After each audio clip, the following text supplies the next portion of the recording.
కేంద్ర మంత్రి పెమ్మసాని చంద్రశేఖర్ గారు ఈరోజు బీఆర్ స్టేడియంలో ఒక సమావేశంలో మాట్లాడుతూ చాలా విషయాలు మాట్లాడారు. ఆ విషయాల జోలికి నేను వెళ్ళదలుచుకోలేదు. కానీ మాజీ ముఖ్యమంత్రి జగన్మోహన్ రెడ్డి గారి మీద అవాకులు చవాకులు పేలారు. ఎందుకు పేలారంటే జగన్మోహన్ రెడ్డి గారు చంద్రబాబు నాయుడు గారి గురించి బాడీ షేమింగ్ చేశారనేటువంటి మాట మాట్లాడారు. జగన్మోహన్ రెడ్డి గారు ఏం మాట్లాడారో ఒకసారి చూసుకోవడం మంచిది. జగన్మోహన్ రెడ్డి గారు ఇక్కడ అనేక కంపెనీలు వస్తున్నాయని చెప్పేసి చంద్రబాబు నాయుడు చెప్తున్నాడు. నా మొహం చూసి చంద్రబాబు నాయుడు మొహం చూసి రారు, ఇక్కడ వసతులు ఉంటేనే వస్తారు అనేటువంటి మాట ఆయన ఇప్పుడు కాదు, ఇంతకుముందు కూడా చాలాసార్లు మాట్లాడాడు. కానీ పెమ్మసాని చంద్రశేఖర్ గారికి ఇప్పుడు గుచ్చుకుంది. ఎందుకు గుచ్చుకుందో నాకు తెలియదు.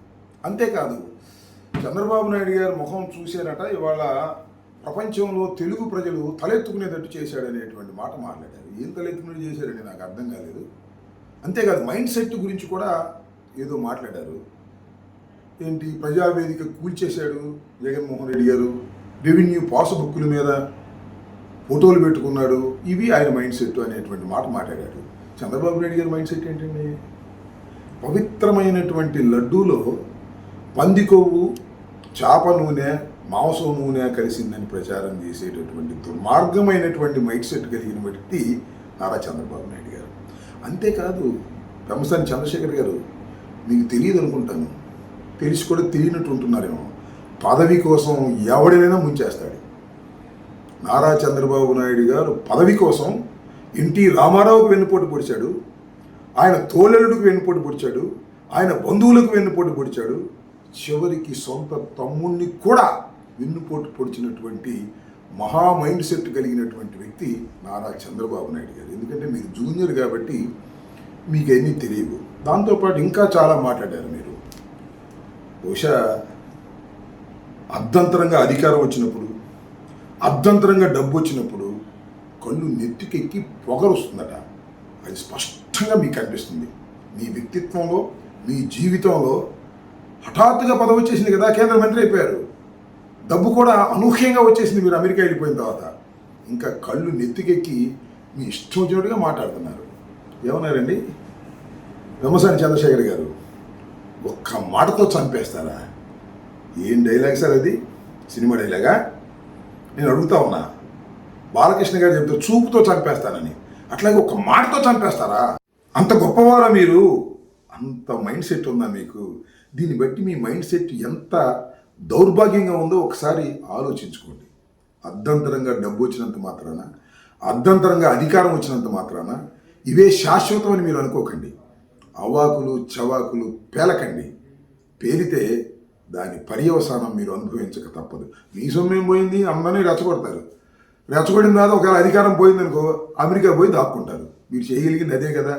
ఇక్కడ ఉన్న సామాన్య జనాన్ని, కార్యకర్తల్ని ఊరికి రెచ్చగొట్టేటటువంటి కార్యక్రమం చేస్తున్నారు. ఇది సరైనటువంటి విధానం కాదు.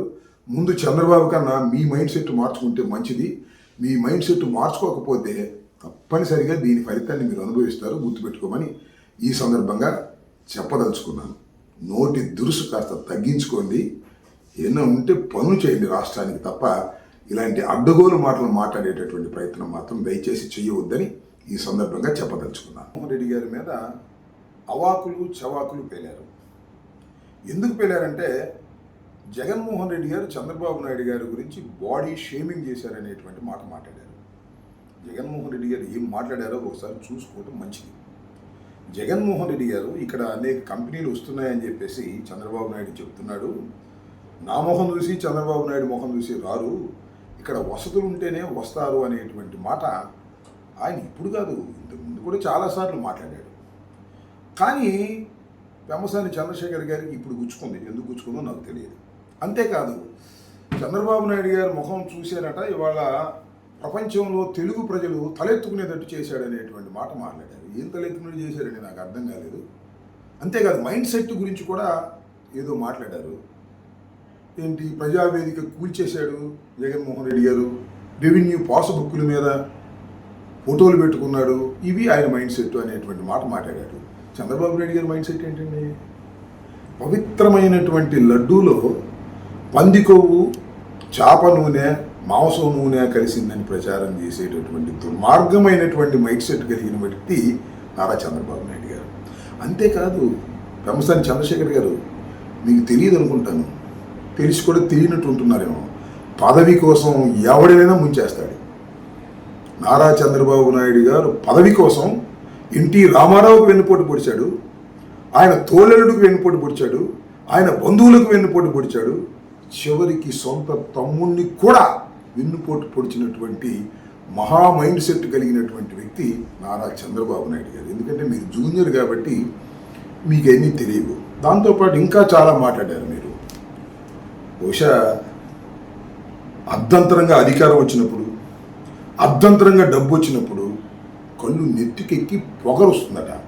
అది స్పష్టంగా మీకు కనిపిస్తుంది. మీ వ్యక్తిత్వంలో, మీ జీవితంలో హఠాత్తుగా పదవి వచ్చేసింది కదా, కేంద్ర మంత్రి అయిపోయారు. డబ్బు కూడా అనూహ్యంగా వచ్చేసింది మీరు అమెరికా వెళ్ళిపోయిన తర్వాత. ఇంకా కళ్ళు నెత్తికెక్కి మీ ఇష్టం వచ్చినట్టుగా మాట్లాడుతున్నారు. ఏమన్నారండి పెమ్మసాని చంద్రశేఖర్ గారు?